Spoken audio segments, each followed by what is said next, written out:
¿Quieres saber todo lo que pasa en el mundo del entretenimiento?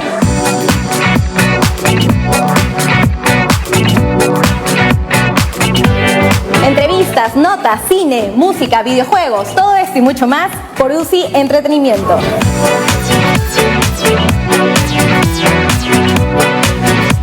De lunes a viernes a las 8:50 de la mañana y en la noche acompáñame a las 7 por UCI, un canal inteligente.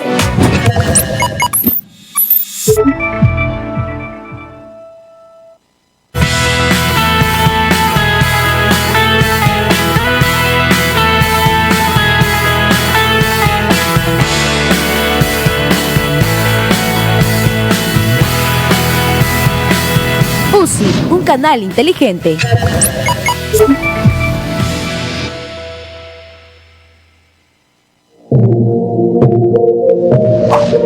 En UCI Edición Central te contamos todo lo que acontece a nivel nacional de forma veraz y transparente.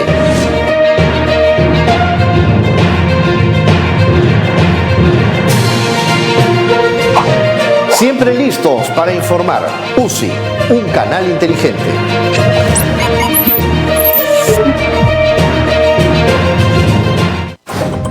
¿Tienes una denuncia o emergencia?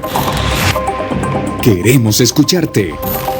Comunícate a nuestro WhatsApp y cuéntanos tu caso. Nuestro equipo se pondrá en contacto a la brevedad. UCI, un canal inteligente.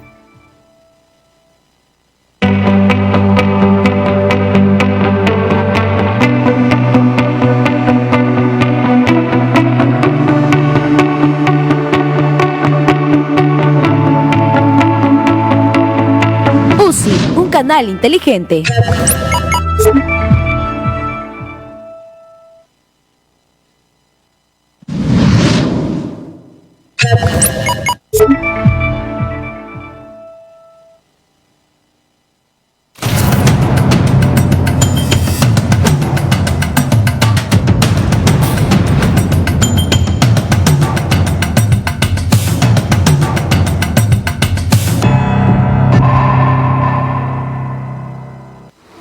Buenas tardes, les saluda Carlos Anderson para presentar este nuevo conversatorio del Instituto del Futuro con el auspicio de la Fundación Frederick Naumann, aquí en UCI, un canal inteligente.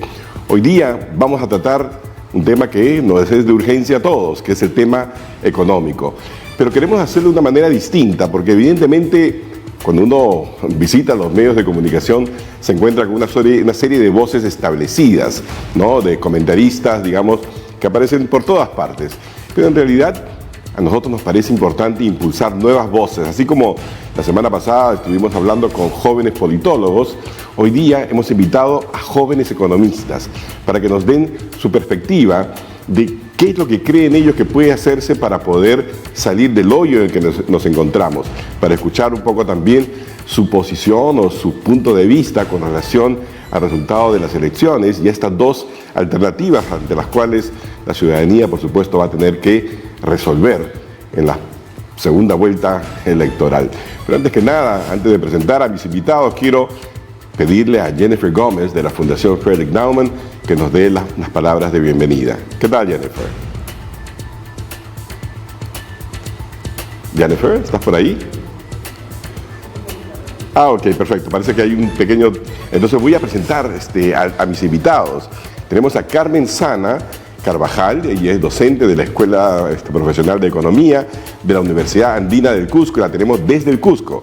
Tenemos también a Rodrigo Guevara, que es un joven economista, presidente de la Asociación Peruana de Estudiantes de Economía, APECO, que creo que está en Ica. Y tenemos a Alejandra Guardia, economista de la Universidad del Pacífico y cofundadora de UMA Perú y Pushkai, ¿no? ¿Así? Pushkai. Y Cristian López Vargas, que es profesor de Economía de la Universidad de California en Santa Cruz, un peruano joven que trabaja por allá. Así que esto es tenemos gracias a la magia de la internet, de la comunicación en línea, podemos tener así a 4 invitados de primera situados en diferentes lugares. No sé si ya está lista Jennifer. Perfecto, Jennifer. ¿Qué tal? ¿Cómo estás, Carlos? Buenas tardes. ¿Qué tal? Un gusto nuevamente estar con el Instituto del Futuro. esta vez con jóvenes economistas, la semana pasada con jóvenes politólogos. Y bueno, mis felicitaciones a ti por tus éxitos en la contienda. En la contienda electoral, exacto. En la contienda electoral, sí. Muchos éxitos, de verdad. Muchas gracias. Bueno, estamos desde la Fundación muy contentos participar en estos espacios siempre con jóvenes. La Fundación Naumann es una de las 6 fundaciones políticas de Alemania, se encuentra afiliada al Partido Liberal Alemán, la Oficina de los Países Andinos, que trabaja acá en Lima.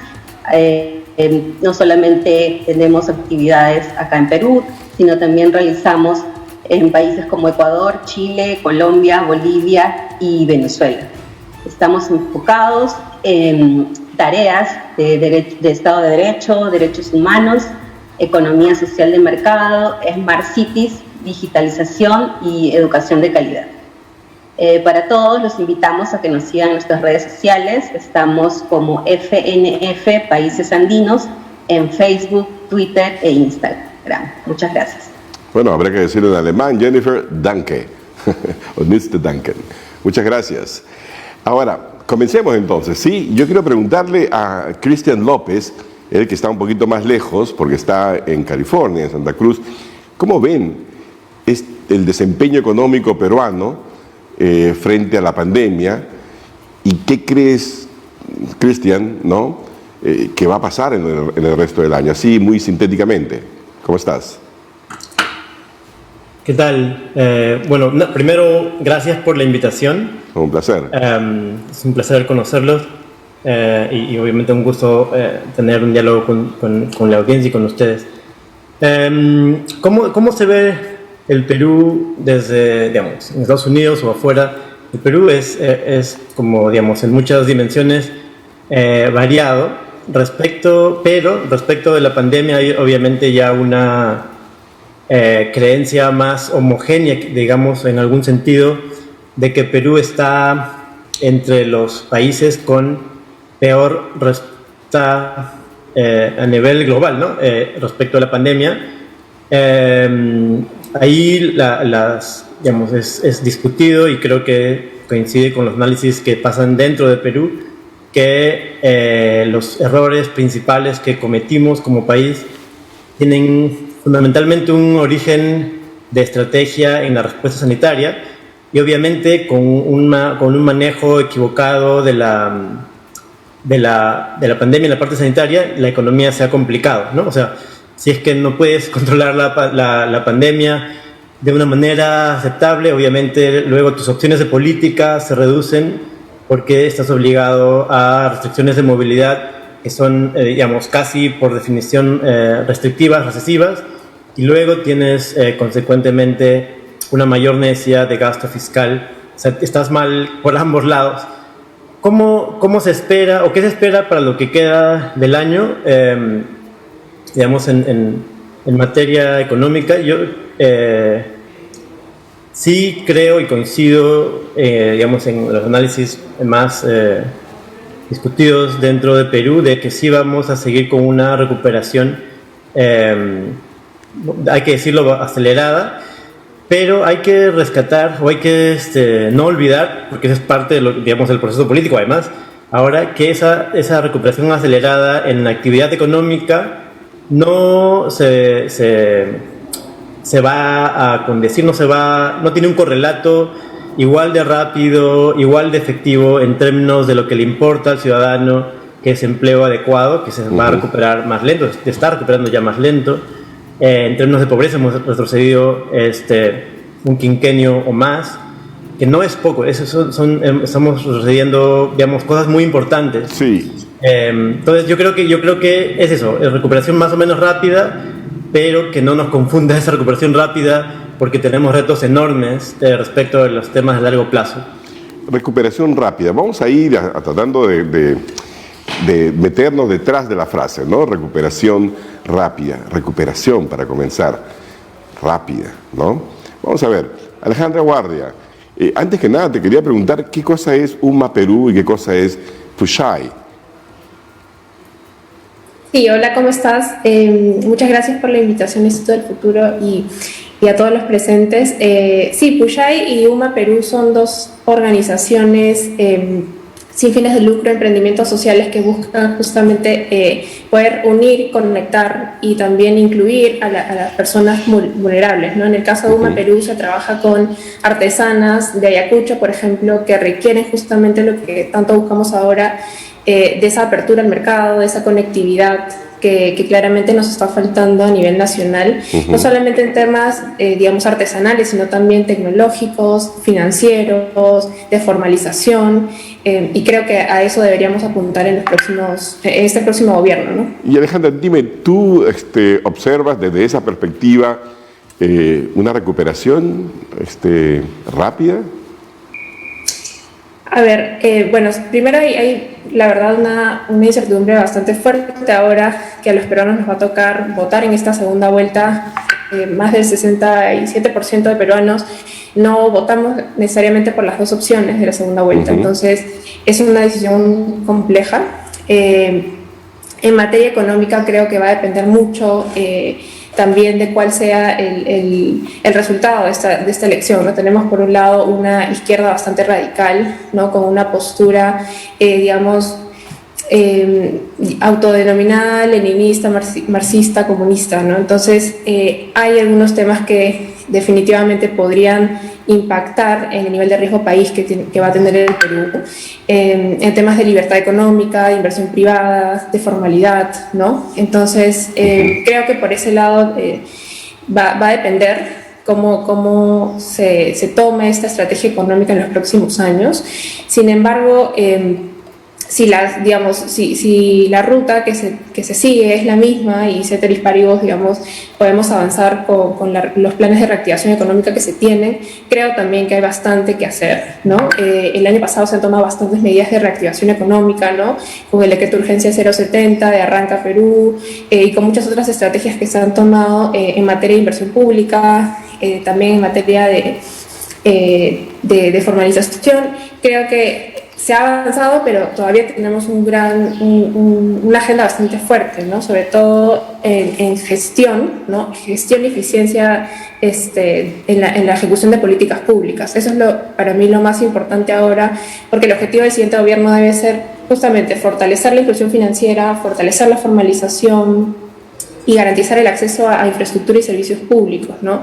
La obra pública y la inversión pública creo que podrían ser los motores que dinamicen un poco esta pandemia que sin duda nos está dejando con un endeudamiento mayor, ¿no? por las medidas de emergencia sanitaria que se han venido tomando desde el Ejecutivo, pero que también podrían ser motores para empezar a reactivar ese PBI, ¿no? De acuerdo. Bueno, vamos a tomar, la verdad es que has hecho toda una descripción de los 20 temas que son muy importantes tratar a la vez, pero vamos a tratar de hacerlos de a poquito, ¿ok? Rodrigo Guevara, estás en Ica, creo, ¿verdad? ¿Sí? Sí, correcto, señor Anderson, aquí estoy. Ah, perfecto. Y dime, desde Ica, ¿cómo percibes tú el desarrollo, digamos, de la crisis del COVID-19 en materia económica regional? Bueno, rapidito aprovecho para también rápidamente felicitarlo. El Congreso necesita personas profesionales como usted. En materia regional, gracias. Nosotros, si bien al inicio se sintió gravemente el golpe de la cuarentena, bueno, ahora yo veo que las actividades económicas de alguna manera están casi en su normalidad, por no decir en su total normalidad, por así decirlo, como era antes. Sin embargo, hay sectores pues que, como por ejemplo vemos el turismo, Ica al ser pues una región que atrae mucho turismo por el tema de Huacachina, Paracas, sí se ha visto golpeado de alguna manera. Y eso pues creo que también va de la mano de sectores importantes como es el sector turismo, el sector servicios que necesitamos para recuperar el tema del empleo formal. En términos macroeconómicos tenemos un déficit de 8.9%, pues que el gobierno entrante va a tener que ser muy responsable con las políticas fiscales que va a aplicar. Ese es mi punto de vista, digamos, principal para lo que se viene para el nuevo gobierno.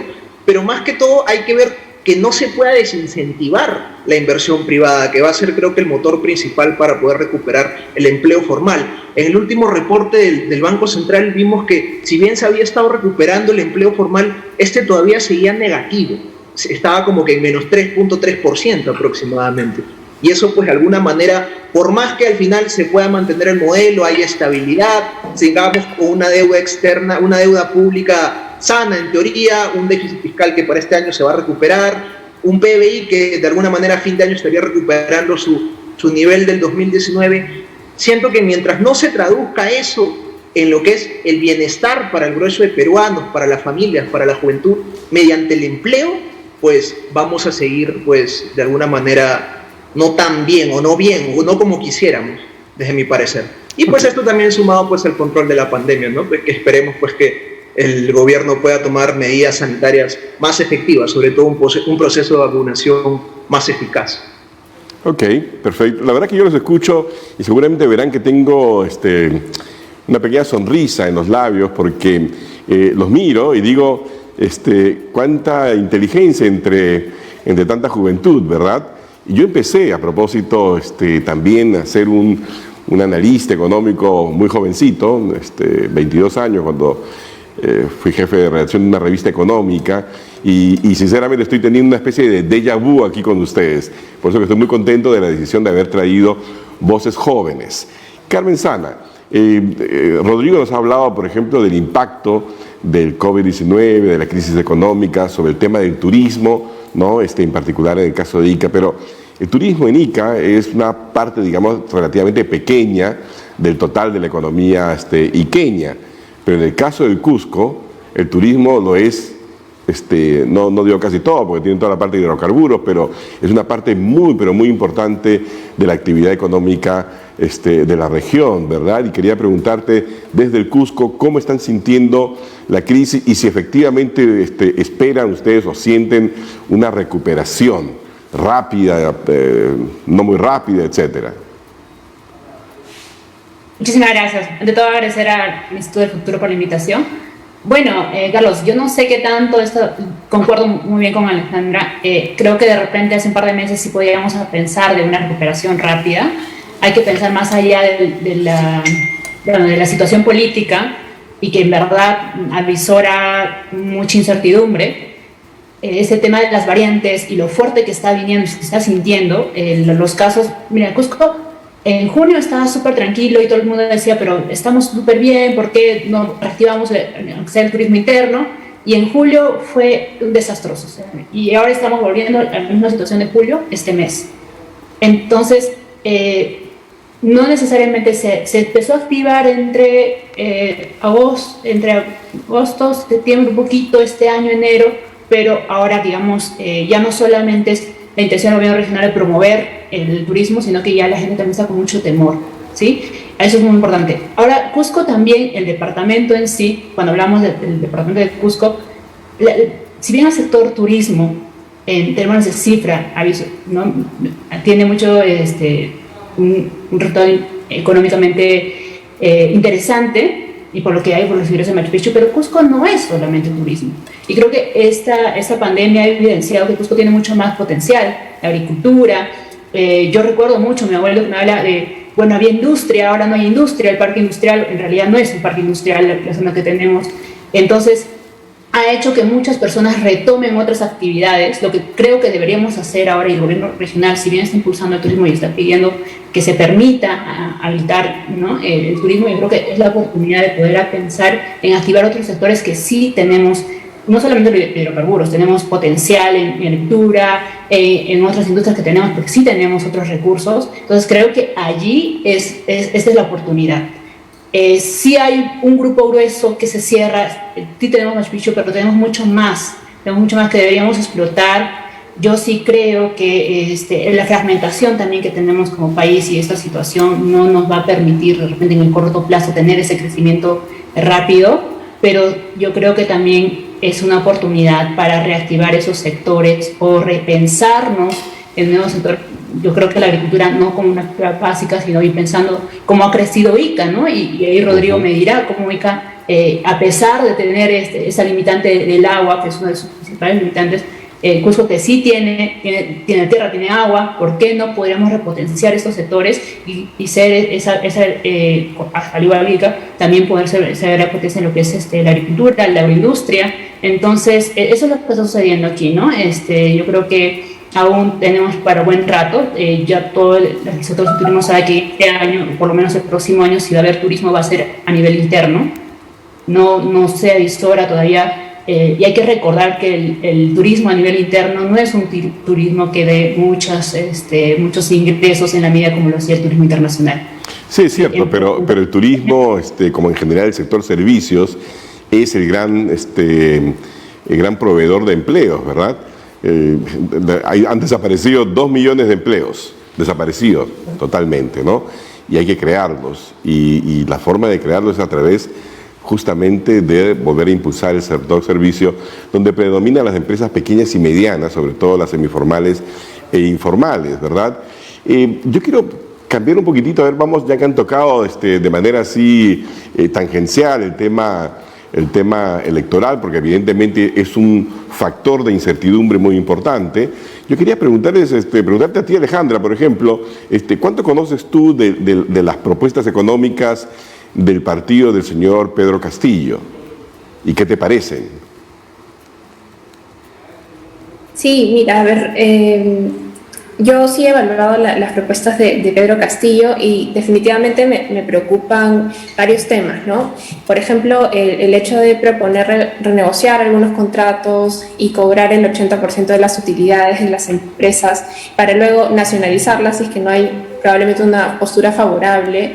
Me parece un riesgo grave, ¿no?, para la libertad económica. Como decía hace un momento, sí podría tener un gran impacto en el nivel de riesgo país, y así como también en otros temas macroeconómicos. Lo mencionaba Rodrigo también en temas fiscales, ¿no? El destinar el 10% del presupuesto para educación en el PBI, me parece también una medida que se tiene que evaluar en materia fiscal. Allí, por ejemplo, si me permites un segundito, el señor Castillo dice que quiere dedicarle 10% del PBI, ¿no?, al tema de la educación, y 10% del PBI al tema de la salud. Ahí hay 20% del PBI, ¿no?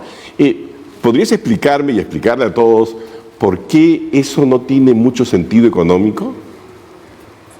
Sí, claro. A ver, en realidad no se recomienda, digamos, en general, ahora que tenemos este manejo del presupuesto público, en general en un gobierno prepandemia, digamos, no se tiene ese porcentaje de presupuesto para todo, solamente para los sectores de educación y salud, ¿no? Y ya en este contexto de pandemia, lo que más preocupa es justamente que ya nos hemos endeudado el año pasado, el 2020, por ejemplo, la recaudación de recursos directamente recaudados, de recursos de canon, ha caído sustancialmente, ¿no? Y en realidad se ha tenido que tomar endeudamiento. Solamente en el 2020 se retrocedió en 6.000 millones de soles en recaudación, por ejemplo, en el caso de los gobiernos nacionales, y se tuvo que compensar esto con endeudamiento interno, ¿no? Entonces, el Perú está avanzando en deuda. Todavía no estamos a niveles tan altos como otros países como Colombia, por ejemplo, porque justamente hemos generado cierto ahorro fiscal en los últimos años, ¿no? Yeah. Sin embargo, es importante considerar que necesitamos incrementar la recaudación. Hoy más que nunca los gastos en concepto de emergencias sanitarias se han incrementado. Y por ejemplo, sectores como el sector minero, que se vio paralizado el año pasado y que genera alrededor del 11% de los impuestos, justamente ha sido uno de los que más impacto ha tenido en la recaudación, ¿no? Entonces sí creo que en general, digamos, hablar de un 10% del PBI solamente para educación y otro 10% para salud es francamente un tema que en equilibrio fiscal no aguantaría, digamos, nuestras arcas fiscales para poder financiarlo, ¿no? Claro, quizás el dato clave que te lo digo, ¿no?, para poder poner, digamos, un poco en la balanza y hacerlo claro para nuestros amigos que no son economistas, ¿no es cierto? El total de ingresos tributarios que recaudamos año a año fluctúa entre 14 y 15%, ¿verdad? Del PBI, 14-15%. Total del PBI. Si tenemos 14-15, ¿no?, y me dicen tengo que gastar 10 en salud y 10 en educación, ahí hay 20% del PBI, entonces hay una brecha de inmediato, de entrada del 6%, y no hemos hablado nada de lo que hay que gastar en transporte, en seguridad, en vivienda, ¿no? Entonces, como que no tiene mucha lógica económica. Quizás es uno de los temas que hay que aclarar, ¿verdad? Rodrigo, tú has hablado también del tema de la deuda, ¿no? Y yo, o por lo menos del déficit fiscal y el tema de la deuda, como dos temas, digamos, de preocupación. Pero, por ejemplo, el Fondo Monetario Internacional, en estos momentos, dice, bueno, sabemos que hay problemas de mayor déficit fiscales y problemas de mayor endeudamiento, pero todo esto es comprensible, ¿no? Entendible en el marco de la pandemia. Y más bien aconsejan, ¿sí? Poner esas prioridades a un lado y poner el énfasis en seguir apoyando, digamos, a las familias, ¿no? Incluso con bonos, etcétera, ¿no? ¿Qué te parece a ti desde el punto de vista de tu formación económica, ¿no? Con este discurso del Fondo Monetario Internacional que pareciera ir, no sé, a contrapelo de todo lo que te deben haber enseñado en la universidad? Correcto.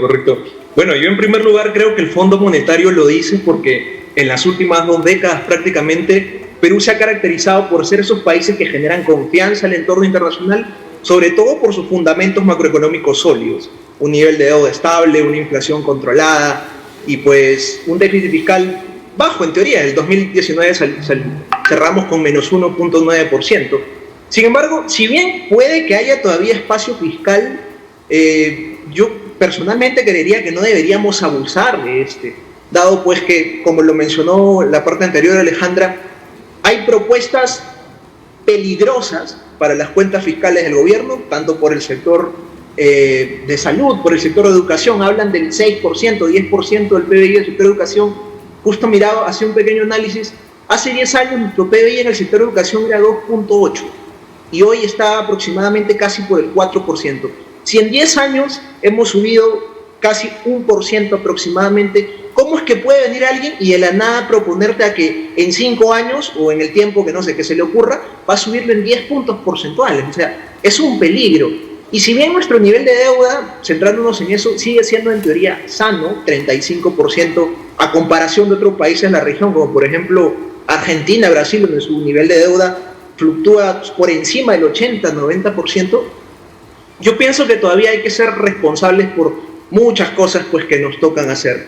Y como dicen, ningún agente económico puede vivir más allá de sus posibilidades por tiempo ilimitado.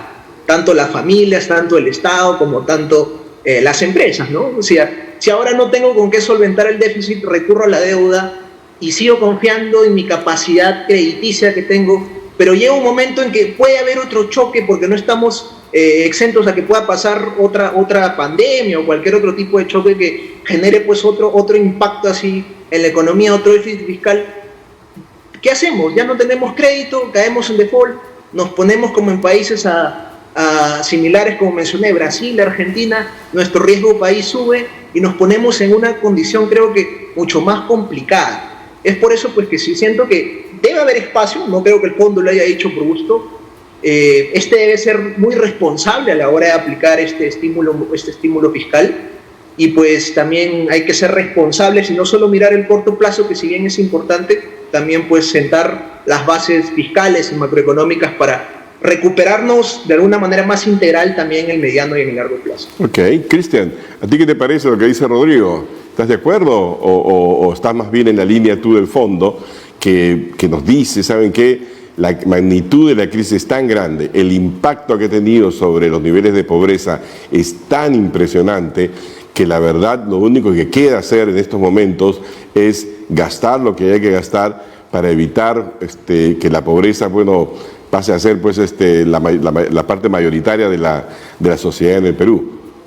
Sí. A ver, no es tanto estar en contra o en acuerdo o desacuerdo con el fondo per se. Yo creo que Rodrigo ha puesto muy bien en la mesa varios elementos centrales de esa discusión, ¿no? Uno pues no puede, como bien lo dice, prestarse ilimitadamente, porque en un momento eso llega al límite y luego no, digamos, te pone en una crisis más severa de la que tratabas de evitar. Sin embargo, yo creo que lo que hay que entender de este debate en torno al informe del Fondo Monetario es que las decisiones políticas o deberían salir de un costo-beneficio, ¿no? La economía es una cadena muy frágil de eventos, ¿no? Por ejemplo, esas analogías que se hacen siempre, o ejemplos que se hacen siempre con la cadena de pagos, ¿no? Sí, la economía es una cadena muy larga, muy compleja de eventos que dependen de que los agentes, desde ciudadanos hasta inversores, crean que cuando hacen una inversión, cuando se comprometen a poner a un chico en el colegio particular, cuando se comprometen a comprar un artefacto, van a poder hacerlo. Entonces, cuando uno rompe digamos, los elementos que dan confianza para que esas decisiones sucedan, no es que al mes siguiente las puedo restablecer. Demora mucho tiempo en restablecerlas. Entonces, lo que el fondo tiene atrás como lógica, o este informe, y la discusión es al respecto de cuál es el costo-beneficio de estas medidas más extremas en el corto plazo, tienen detrás eso, que es si es que seguimos o permitiendo la ruptura de estos procesos económicos micro por un tiempo más prolongado, el costo social en el tiempo de tratar de restablecerlas, la pobreza más duradera, etcétera, va a ser más grande que si es que hacemos un esfuerzo más grande para que dentro de la disciplina fiscal podamos tener una especie de shock, un restart más grande, más temprano, ¿no? Y esos son varios debates ahí que han alimentado esa discusión. Uno de ellos fue después de la crisis del finales de los 2000, ¿no? La crisis financiera del 2007-2008. Nos dimos cuenta, digamos, que se había hecho en muchos casos muy poco, muy tarde, ¿no? Porque estaban tratando de tener la ingeniería correcta de quién darle, quién no darle, muy tarde. Hay que en muchos casos, o se cree al menos, en muchos casos que hay que entrar a tiempo, masivamente, para que esos procesos microeconómicos no se rompan. Es un costo-beneficio, no es una posición política, es un tema al final de diseño fino de la política. Y entonces, en ese sentido, sí yo estoy más de acuerdo con cómo el fondo recomienda estas medidas. Ok, perfecto. Yo lo que siento es que hay un tremendo conservadurismo económico aquí entre mis invitados, ¿no?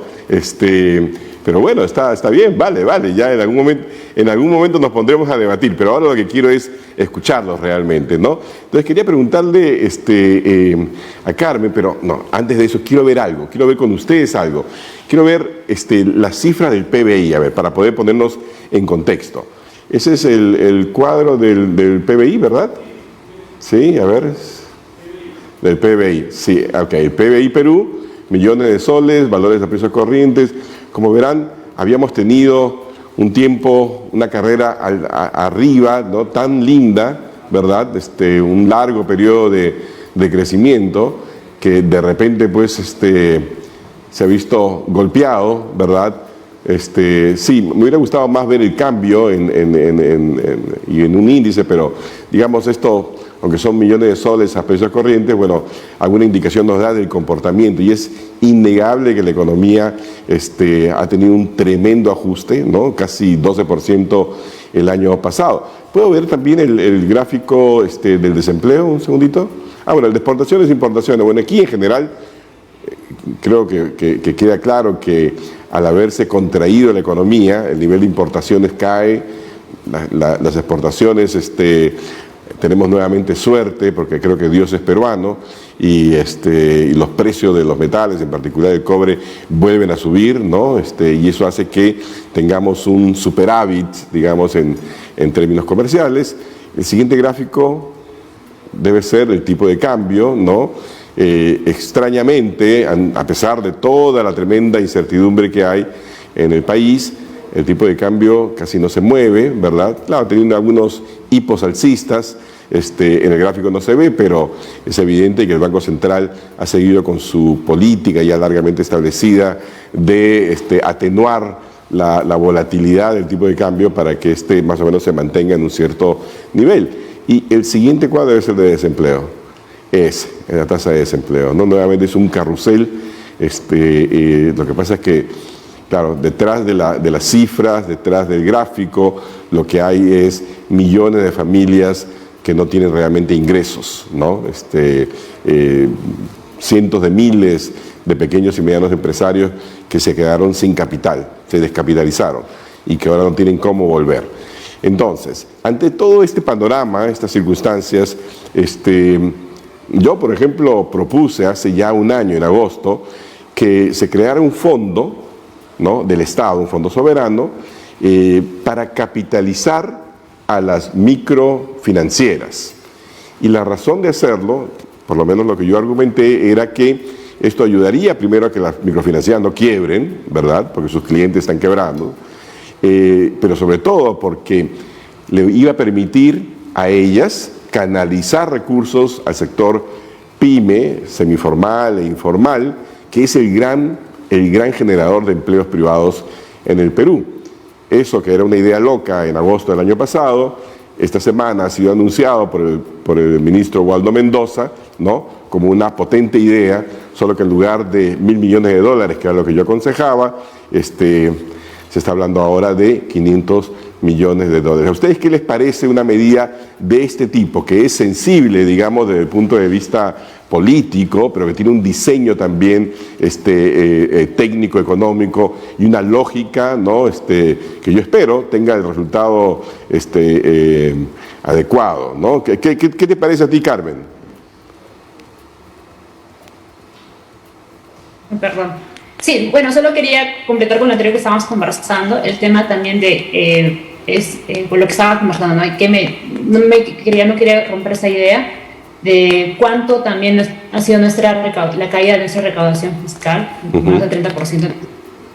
Eso pensando el próximo año, como tú dices, ¿no?, necesitamos reactivar y hacer esta política.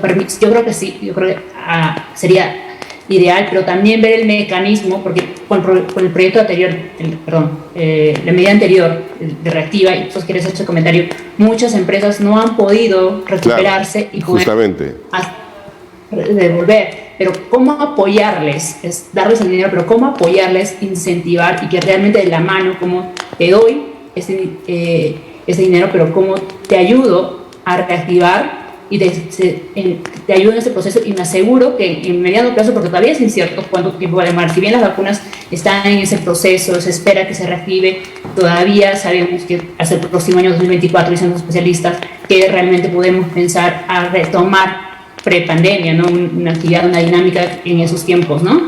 Okay. Entonces yo creo que sería lo ideal, pero sí pensando con mecanismos que permiten hacer un seguimiento y un acompañamiento adecuado para quienes sean beneficiarios, ¿no? Bueno, justamente, ¿no?, Reactiva 1 y Reactiva 2 fue diseñado básicamente para el sector formal, ¿no? Y al que no le llegó fue al sector semiformal o informal.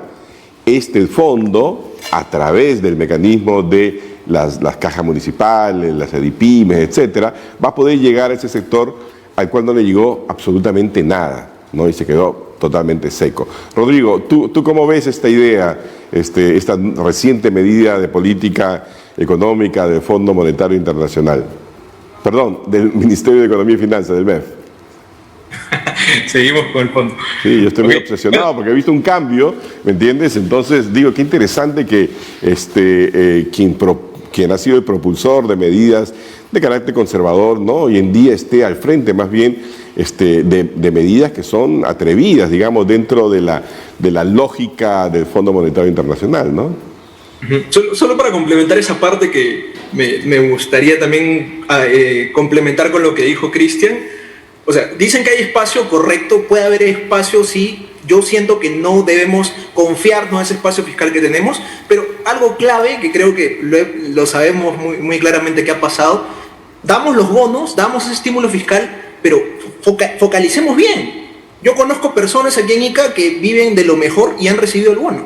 Y bueno, ya al final no sé si lo regresaron o no lo regresaron, pero no era necesario, no lo tenían, o sea. ¿Y tú vas a devolver tu bono o no? ¿Ah? A mí no me llegó el bono, y si me llegara, yo créeme que lo hubiera devuelto. No, ya sé, estoy bromeando. Pero a lo que voy es eso, o sea, está mal focalizado, ¿no? Entonces empezamos por ahí, hay estímulo fiscal, si lo hacemos, pero ¿en serio está llegando a esas personas que realmente lo necesitan? Pero el mejor estímulo fiscal no es acaso crear empleo, ¿no deberíamos partir por ahí? Yo soy de esa forma de pensar también, por así decirlo. O sea, si bien es importante dar el bono y todo, yo siento que el motor del crecimiento y el motor de la recuperación del empleo tiene que ser la inversión privada, definitivamente. Y ya ahondando a la pregunta pues que usted nos dice con respecto a esa política que está aplicando el MEF, yo creo que sí es importante esa especie de, creo que alguna vez lo conversé con usted, esa especie de reactiva pero perenne, por así decirlo, no sé si recuerda, sí, de claro. las garantías del Estado que siempre estén presentes, ¿no? Porque eso es una forma interesante, creo, de apoyar a ese 95% de empresas peruanas, pues, que son las más pequeñas y que de alguna manera son las que generan también más empleo dentro de nuestra economía. Pero más que todo eso, vemos que hay mucha informalidad, supera el 70%, pero yo creo que también me atrevería a decir que más allá de la informalidad, otro problema que tenemos es que hay muy baja productividad dentro de las empresas. Somos informales, pero también somos muy bajos productivamente hablando. Entonces creo que por ahí también debería empezar, en este caso el Ministerio de la Producción, pues aplicar algunas políticas que también puedan atacar ese problema de fondo y pues progresivamente, nadie dice que en 5 meses o en un año vamos a empezar a ser productivos como países pues del primer mundo, ir saliendo de esa disyuntiva que de alguna manera también pues retrasa nuestro crecimiento y pues no ayuda para salir del hoyo en el que estamos. De acuerdo. Dime, Alejandra, tú has sido la primera que ha mencionado el tema de la incertidumbre electoral como un factor que genera ruido, ¿verdad? Y que dificulta la llegada, digamos, de inversión para poder reactivar la economía. ¿Qué mensaje deberían dar los candidatos actualmente presidenciales, digamos, en vista a la segunda ronda, ¿no? Con el fin de crear un ambiente más propicio a la inversión? ¿Qué mensaje te gustaría a ti escuchar de parte tanto del señor Castillo como de la señora Fujimori? Buena pregunta. A ver, lo primero que yo les pediría es justamente esta voluntad política para poder reanudar, ¿no?, los megaproyectos que tenemos actualmente paralizados, ¿no?, que dan empleo a miles de familias, millones de familias en el Perú. Tenemos los proyectos de irrigación, por ejemplo, Chaimol, Mojosiguas. Tenemos también otros proyectos que se están impulsando actualmente y esperaría que se le dé una buena continuidad, ¿no? La carretera central que ha sido anunciada hace poco, se tienen los proyectos especiales de inversión pública también, que van a requerir de un liderazgo también técnico por parte de todas las carteras ministeriales, ¿no? Eso por un lado. También se tiene que ya comenzar a pensar en potenciar la capacidad técnica de nuestras autoridades, ¿no?, en todos los niveles de gobierno. En el caso de los gobiernos regionales y locales, por ejemplo, se han tenido los mayores saldos presupuestales. Paradójicamente son probablemente las regiones más pobres de nuestro país las que tienen bastante presupuesto asignado. En el 2020, por ejemplo, se han dejado de utilizar 20.000 millones de soles, bueno, también en un contexto de pandemia, pero en el 2019 17.000 millones de soles no se ejecutaron. Increíble, ¿verdad? Claro, increíble esos niveles de no ejecución. A ver, Cristian, te pregunto, desde lejos, ¿no? Como tengo varias cámaras aquí, no sé a dónde voy a mirar. Me dice el 3, 2, aquí estoy. Bueno, desde lejos, desde los Estados Unidos, ¿no? ¿Qué crees tú, o cuál crees tú que debería ser el perfil ideal del próximo ministro de Economía de un gobierno, ya sea de la señora Keiko Fujimori o del señor Pedro Castillo? Muy buena pregunta y difícil, pero a ver, yo creo que tengo una respuesta que, digamos, podemos conversar. A ver, yo sí soy una persona profesional que creo tiene una lectura de la historia que se logra más con incrementos más que con intentos de digamos, y de cambios rápidos, extremos, ¿no? Yo creo que el incrementalismo es un modo de avance hacia el desarrollo que ha mostrado como, al menos es más confiable que los intentos más grandes, extremos. Entonces, en ese sentido yo creo que un ministro de Economía sí debe mantener las cosas buenas que hemos hecho los últimos 20 años, 20 y algo años, que son el manejo fiscal, monetario, responsable. Ese es un primer piso de nuestro desarrollo económico reciente que tenemos que tener, que tenemos que defender si es necesario, pero tenemos que entender que no es todo, no es suficiente. No, el crecimiento no es suficiente, no ha sido suficiente en los países que se han desarrollado y no va a ser suficiente en el futuro del Perú, porque el mundo además está cambiando muchísimo, se necesita un rol más inteligente del Estado, sin ser necesariamente como, digamos, planificador en el sentido antiguo, digamos, de la palabra, ¿no?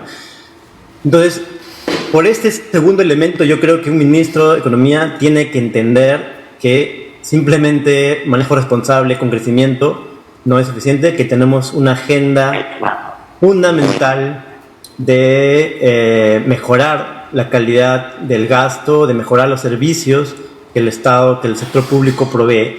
Perú, o sea, tenemos 30 años de situación fiscal positiva. Los servicios públicos en Perú no se condicen en nada con esos 30 años de crecimiento o 20 algo años de crecimiento más responsable, y tenemos que ser, digamos, honestos con esa realidad.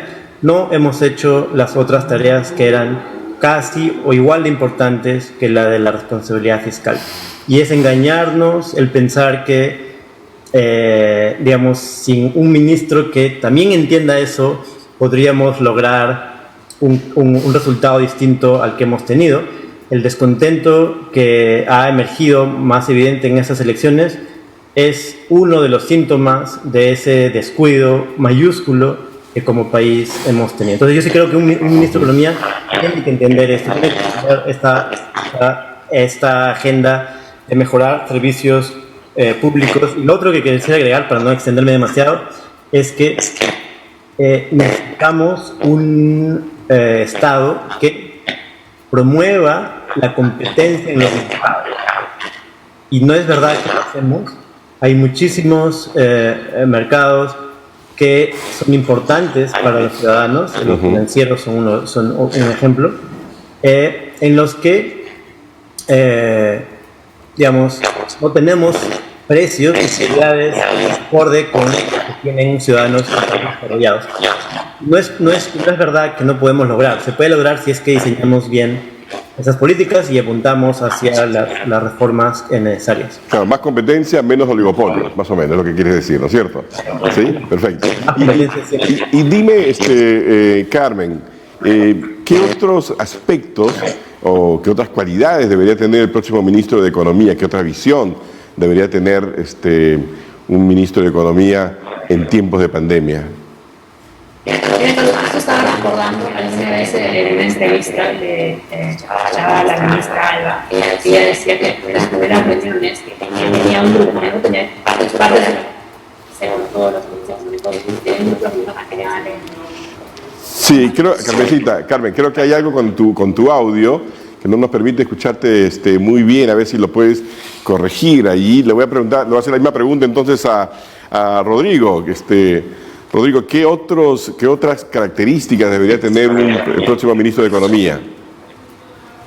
Okay, ahora sí creo que estoy en... yo soy de la idea de que una combinación de un buen técnico con un buen político. Ya, ok, perdón. No podemos escuchar ni a Carmen ni a Rodrigo porque hay una interferencia aquí mismo, así que vamos a ver qué es lo que ha pasado. Pero bueno, voy a hacer una especie de recapitulación de lo que nos vienen diciendo nuestros jóvenes economistas. Interesante que para comenzar, haya en el Perú, porque los tres economistas, digamos, que están aquí localizados, tienen una visión bastante conservadora fiscal, ¿no? Mucha preocupación sobre el déficit, sobre el estado de la deuda, cosas que, por ejemplo, yo que observo el resto del mundo, que observo los Estados Unidos, les diría que fíjense, allá afuera no hay tanta preocupación por el tema del tamaño del déficit. Si ustedes vieran el tamaño del déficit en el Reino Unido, en la Comunidad Europea, en el propio Estados Unidos, está por encima del 9, 10% sin ningún problema. Y en materia de deuda también, todos entienden que esta crisis requiere de recursos. Por suerte, el precio del dinero, que son las tasas de interés, están por los suelos, así que tomar deuda, digamos, no es tan mala idea, ¿verdad? Aunque tenga un impacto, digamos, sobre ese ratio, esa relación entre deuda y el tamaño de la economía, ¿no? Así que esa sobrepreocupación que yo observo entre ustedes, les cuento, no es tanta en los Estados Unidos. De hecho, no me va a dejar mentir aquí nuestro amigo que está en California, ¿no? El señor Biden, el nuevo presidente Biden, ha lanzado un programa de reactivación que implica pues un gasto extraordinario, ¿no? un tamaño, fíjense, del impulso fiscal que es más grande que la propia economía brasileña en un año, ¿no? O sea, para que un poco tengan la idea de cuán grande es el impulso, porque efectivamente allá afuera hay la sensación de que estas crisis se curan, ¿no? Con medidas así totalizadoras, inmensas, masivas, ¿no? Para cambiar, digamos, el curso de las cosas. Pareciera que las respuestas más efectivas se alejan de ese gradualismo que nosotros experimentamos aquí en el Perú. Pero en fin, no quiero irme sin tener este perfil, digamos, de ministros ideal. Carmen, te preguntaba entonces, ¿cuáles son las cualidades que crees tú que debe tener el próximo ministro de Economía en el país? Bueno, justo estabas haciendo un comentario de alguna vez había escuchado a la ministra Alba, ¿no? Cuando el ministro tiene que dialogar con todos los entes económicos, hay grupos de interés, hay muchos intereses por todos lados, entonces tiene que dialogar con ellos. Y ella decía que tenía los gobiernos regionales pidiendo mayor presupuesto, siempre buscando mayor presupuesto a pesar que no se ejecuta, y tenía todo el sector empresariado pidiendo que se reduzcan los impuestos porque por ejemplo, se sentían una competencia no muy fuerte, digamos, no muy equitativo, como Ecuador, por ejemplo, claro. El petróleo era un precio mucho más bajo. Entonces decía, ¿por qué no los uno a ambos? Que dialoguen, porque uno me pide mayor presupuesto y el otro me pide que le quite impuestos. Entonces, creo que aquí también hay algo muy importante, que debemos pensar, nos hemos preocupado tanto en la macroeconomía, tenemos una estabilidad macroeconómica, somos un ejemplo de Latinoamérica, pero ¿qué pasa con la microeconomía? ¿Qué está pasando? Claro, nuestra informalidad es muy alta, habíamos conversado hace momentos al respecto, pero realmente nos estamos acercando al empresariado, muy bien lo decían, necesitamos una economía de mercado, pero nos hemos ido a una economía de la empresa, no del mercado, porque el mercado lo que te ofrece es competencia, y competencia es el ciudadano, el que sale beneficiado porque los precios bajan y la oferta y la demanda. Entonces creo que debería ser una persona que mire la economía de mercado, no la economía de empresa donde sean solo ciertos sectores los beneficiarios, pueda dialogar, tiene que tener la parte técnica, la parte política y sobre todo entender la gran fragmentación que tenemos como país. Y no hablo de fragmentación solamente a nivel, la parte política, geográficamente, cómo nuestro 60-70% de la población está en la parte costa, tienes una parte selva que todavía está aislada, tienen chiquitos que no tienen todavía conexión, entonces yo creo que debe ser alguien que pueda ser dialogante, que sea técnico, muy importante, pero que también tenga las cualidades de político, que pueda dialogar y sentarse con las fuerzas y pueda generar confianza también, que es muy importante, ¿no? Y que sea un buen comunicador, ¿no? Porque es importante también trasladar, digamos, las ideas, las complejidades del mundo de la economía en un lenguaje sencillo para que todos sintamos que somos parte de la solución y no parte del problema. Pero me queda menos de un minuto y así que quiero solamente aprovecharlo para agradecerles a cada uno de ustedes que hayan tenido la valentía de ponerse frente a una cámara, ¿no? Y decirnos lo que piensen.